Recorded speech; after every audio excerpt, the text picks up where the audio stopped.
लोकसभा चुनाव में 335 दिन का वक्त बाकी रह गया है। ऐसे में आरोप प्रत्यारोप का दौर जारी है। शहजाद, शुरुआत आपसे ही करना चाहूंगी। राहुल गांधी बार बार कह रहे हैं कि किसी का अपमान नहीं किया, अडानी का मुद्दा उठाओ तो ये लोग उसको गलत तरीके से दूसरी दिशा देते हैं।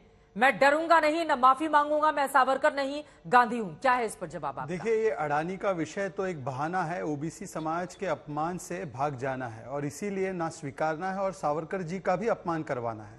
पहले तो उद्धव जी के गुट से व्यक्ति जो बैठे उनसे पूछे सावरकर जी के विषय में जो उन्होंने बोला है, परंतु दूसरी बात, एक हैबिचुअल ऑफेंडर जो बार बार इस प्रकार के क्रमशः तरीके से अपमानजनक बातें करता है, 7 उदाहरण हैं उसके और ये सारे 2019 से भी पहले के मामले, 2015-16 के मामले, तब तो अडानी का विषय था ही नहीं। मतलब कि ये केवल एक रेड हेरिंग है। दूसरी बात, उन्होंने कितना बड़ा झूठ बोला। झूठ ये बोला कि लंदन में तो मैंने कुछ कहा ही नहीं था, जहां पे उन्होंने क्लियर कट हस्तक्षेप की मांग की थी और 51 घंटे बाद उन्होंने अपना बयान बदला था। और निकोलस बर्न्स के साथ भी हालांकि उन्होंने वही बात कही थी कि हस्तक्षेप होना चाहिए यूएस एस्टैब्लिशमेंट द्वारा, उसका भी मेरे पास पूरा प्रमाण है। और तीसरी बात, आप ही के चैनल पर मानसिकता देखिए, इनकी सामंतवादी मानसिकता का परिचय। प्रमोद तिवारी इनके नेता कहते हैं कि सजा के लिए, कन्विक्शन के लिए नहीं, कैवेट डाल दिया, सजा के लिए गांधी परिवार के लिए अलग कानून होना चाहिए। आपके पास वो बाइट भी है, मेरे पास भी है, मैं चला दूंगा। क्यों भाई? 32 लोग हैं जो कन्विक्ट होने पर डिस्क्वालीफाई हुए। लिली थॉमस का केस है, मेरे पास जजमेंट पड़ा हुआ है। ऑटोमेटिक डिस्क्वालिफिकेशन होता है, स्पीकर केवल नोटिस करके जारी कर देता है कि यह डिस्क्वालिफिकेशन हो चुका है। लालू जी के लिए हुआ, बीजेपी के नेताओं के लिए हुआ, राहुल गांधी और गांधी परिवार के लिए अलग कानून होना चाहिए। क्या यह कोई राजशाही है? क्या यह मोनार्क है इस देश के? और आखिरी बात, मैं केवल इतना पूछना चाहता हूं कि आज जिस प्रकार से एक पत्रकार ओबीसी समाज के विषय पर सवाल पूछता है, तो पहले ओबीसी समाज का अपमान, फिर कोर्ट का अपमान, फिर पत्रकारों का भी अपमान और सावरकर जी का भी अपमान। उद्धव जी के गुट से जो बैठे हुए व्यक्ति है, उनको बताना चाहिए कि सावरकर जी, जैसे इंदिरा जी ने कहा था, वो एक देश के वीर थे या एक कायर थे, इसका जवाब तो उद्धव जी के गुट के लोग दें। मुझे पता है कि आज उनकी मनोस्थिति यह है कि एक ओबीसी समाज के व्यक्तियों को बदनाम करने वाले राहुल गांधी को भी बचाने तक इनकी यही आज उनकी राजनीति बच चुकी है। ठीक है आनंद दुबे जी, आपसे मैं जवाब लूंगी, लेकिन उसके पहले सुरेंद्र राजपूत जी आपके पास आते हुए, मैं सावरकर नहीं हूं, मैं गांधी हूं, माफी नहीं मांगूंगा। फिर मुझे 2019 में जो चौकीदार चोर है वाला बयान दिया था, उसमें सुप्रीम कोर्ट में बार बार दाखिल करके हलफनामा और माफी तो मांग चुके हैं राहुल गांधी। तो फिर अपने इस तरह के बयानों, ऐसा तो है नहीं कि राहुल गांधी ने कोई बयान दिया हो और इस पर माफी नहीं मांगी हो। पीएम के संदर्भ में ही इस तरह के बयान पर वो माफी की मांग कर चुके हैं। नाखून कटाकर अपने आप को शहीद बताना चाहते हैं राहुल गांधी, बोल रहे हैं बीजेपी के नेता। बताइए क्या है इस पर जवाब आपका? चित्रा जी, सच बात यह है कि सुप्रीम कोर्ट वाली बातें हजारों बार हो चुकी हैं। आपको भी पता है क्या असलियत है।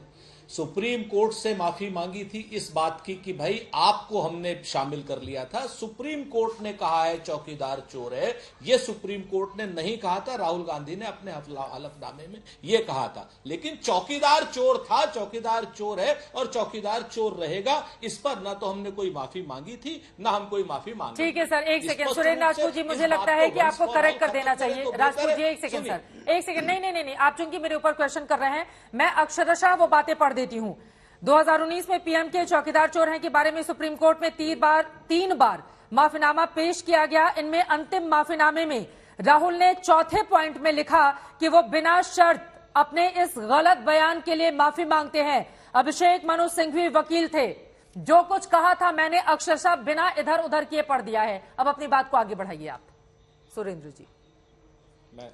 बिल्कुल चित्रा जी, मैं आपके विवेक पर सवाल नहीं उठा रहा हूं, लेकिन मैं फिर से आपको करेक्ट कर रहा हूं कि उनका वो जो बयान था कि अब तो सुप्रीम कोर्ट ने भी कह दिया है चौकीदार चोर है, अब तो सुप्रीम कोर्ट ने भी कह दिया, तो उस बयान को लेकर के उन्होंने खेद व्यक्त किया था, न कि चौकीदार चोर है वो जो स्वयं कहते थे या पूरी पार्टी या पूरा देश कह रहा है, उसके लिए उन्होंने कोई माफी नहीं मांगी। सुप्रीम कोर्ट ने नहीं कहा था चौकीदार चोर है, उन्होंने ये कहा I stand corrected my self, मैं बिना शर्त इसकी माफी मांगता हूं कि सुप्रीम कोर्ट ने, मैंने जो मिस कोट किया सुप्रीम कोर्ट को, उसकी उन्होंने माफी मांगी थी। और आपको भी यह बात पता है, आपकी अपनी मजबूरियां होंगी, मैं इस बात को नहीं कहता हूं। फिर से आपको मैं जिम्मेवारी से कहता हूं, आपके विवेक पर भी मैं मीडिया वालों पर प्रश्न करना मुझे लगता है कि बंद करना चाहिए। देखिए, अब सवाल पूछा मैंने, जो कहा मैंने अक्षरशः पढ़ दिया सर, मैंने तो बिना देखे बोला भी नहीं, मैंने तो सिर्फ पढ़ा है। राजपूत जी आगे अपना बयान दीजिए। वो कह रहे हैं नाखून कटाकर शहीद होना चाहते हैं। हाँ,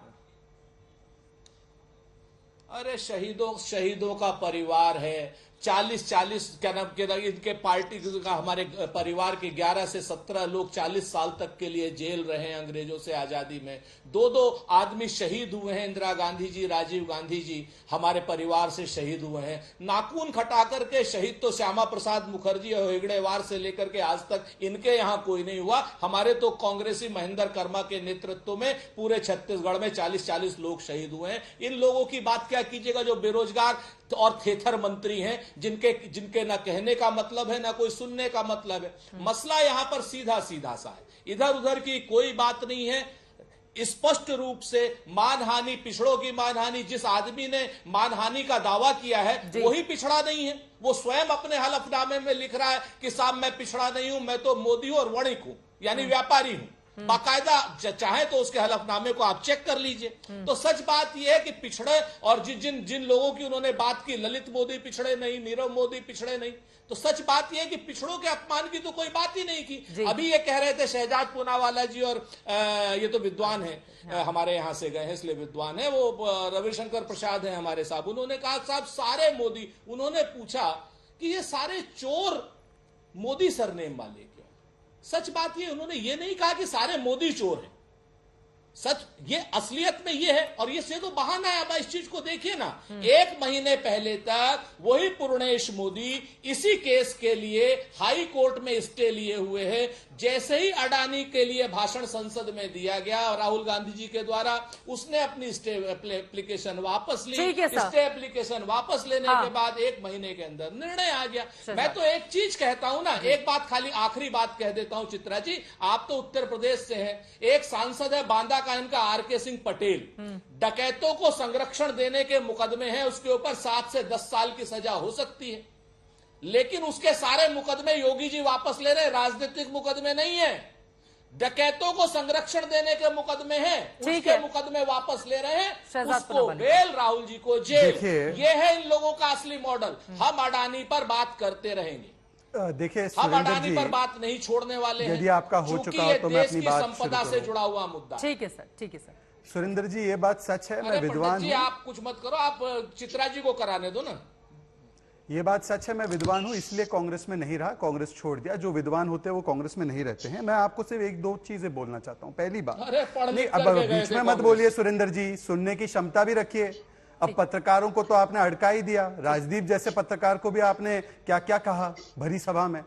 छोड़िए उस बात को, अब मैं आना चाहता हूं मुद्दों पर।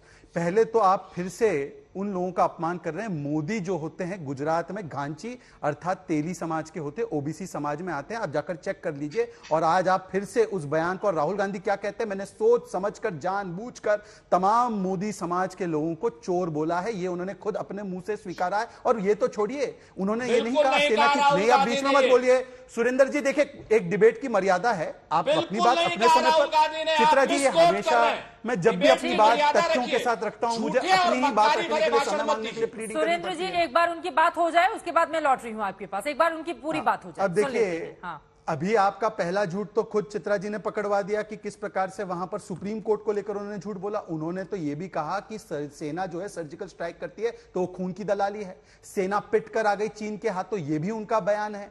किस प्रकार से उन्होंने हिंदू मंदिर जाता है वो लड़की को छेड़ता, तो ये एक क्रमशः तरीके से अपराधी, एक सीरियल ऑफेंडर है। ये तो बात पहले से साबित हो चुकी है। दूसरी बात मैं आपसे पूछना चाहता हूं, बस मुझे इस बात का बताइए कि क्या ये फैक्ट्स जो आप अभी मेरिट्स डिमेरिट्स गिना रहे हैं, ये सारी बातें तो आर्गुमेंट कोर्ट के सामने हो चुकी है। जब कोर्ट ने आपकी बात को नहीं माना तो अब कोर्ट के विषय में क्या कोर्ट आपके साथ विद्वेषपूर्ण कार्रवाई कर रहा है? और बाकी सब बातें छोड़िए, खुद कपिल सिब्बल का मेरे पास बयान है, सुनवा सकता हूं अगर समय हो तो। कपिल सिब्बल ने कहा है कि ऑटोमेटिक डिस्क्वालिफिकेशन हो जाता है। मेरे पास लिली थॉमस का वो जजमेंट है और मैं आपको एक लाइन केवल पढ़कर सुनाना चाहता हूं कि लिली थॉमस में बोलते हैं कि सेक्शन 8 डिफर नहीं कर सकते date. Disqualification of a sitting member will have effect and prevent his seat from becoming vacant on immediate. ठीक है, जैसे ही कन्विक्ट होते हैं, ये पैरा 17 में लिखा है। और आखिरी बात, आपने कहा ना कि भाई शहादत के विषय में, चलिए मैं आपको 2 नाम गिनवाता हूं। अपनी पार्टी अपनी विचारधारा की ओर से देवीपत चौधरी और जगतपति कुमार ने स्वराज मिलने से पहले, स्वतंत्रता मिलने से पहले तिरंगे के लिए जान गंवाई थी। आप माइनो परिवार से एक नाम गिनवा दीजिए जिसने शहादत दी हो आजादी के पहले, एक नाम गिनवा दीजिए।